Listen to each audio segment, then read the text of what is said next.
কোন জায়গায়? বিদুর্গতা চিহ্নটা অ্যাক্সিডেন্ট হয় এখানে আমার এখানে এসে দেখার পর কোনো আহতদের এখানে নিয়ে যাওয়া হয় চিকিৎসার জন্য।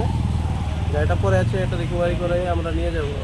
মানে কোনো নাম টাম পাওয়া না, গেছে? এখন পর্যন্ত তা এখনো আসেনি, সামনে আসেনি। বা গাড়িতে কতজন আসলো? না, ওইটা এখন পর্যন্ত জানা যায়নি। বা কোনো কারোর সাথে কি বাড়ি টাড়ি খাইছে গাড়িটা?